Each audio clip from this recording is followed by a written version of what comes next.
lañ ma woo heure yi mu amee ñu woo ma maa ngi woon da wax moom ba 3 heures du matin ñu ngi woon diggante gendarmerie Fann ak Idrissa Pouye pour corps bi mais damay wax ci gendarmerie li ñuy def abus de pouvoir la te du tey quoi dafa bëgg a yàgg nag affaire dafa bëgg a métti quoi. parce que nit ci contrôle d'identité rek mu toog ay morom yaa ngi ko fekk sax muy lekk sandwich am waxanteel sànni naa koy baat mu tontu la. nga nekk nañ ko embarqué te woon te yàq laaj ka dante war na la ko nga embarqué ke duggax moom oto bi muy ànda bi ngeen di dem mooy jox tànkam di dox un instant nga ñëw génne ko am niw laa tëral ci suuf mu dee. donc gendarmerie moo rey Marie Gueye ci bi seen biir oto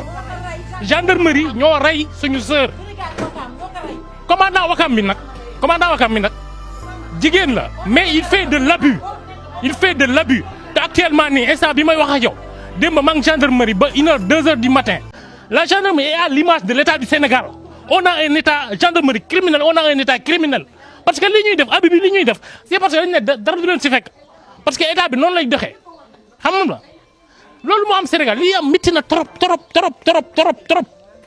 ñi mag ñaa ngi jéem a canaliser boy yi mais à un moment donné duñ téye kenn parce que mënoo di rey gendarmerie dañ am ay ndey ñoom waa gendarmerie dañ am ay ndey dañ am ay baay dañ am ay sœur duñu leen di bàyyi tout le temps ñuy rey suñuy sœur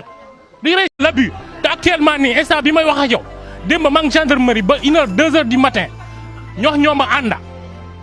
instant bi ñoom ñu ngi jéem a bâcler affaire bi ñu ngi jël police scientifique pour ñu def autopsie bi ñu bâcler affaire bi ñoom bi au niveau de la gendarmerie su ma rakku papa mu ngi tribunal actuellement nii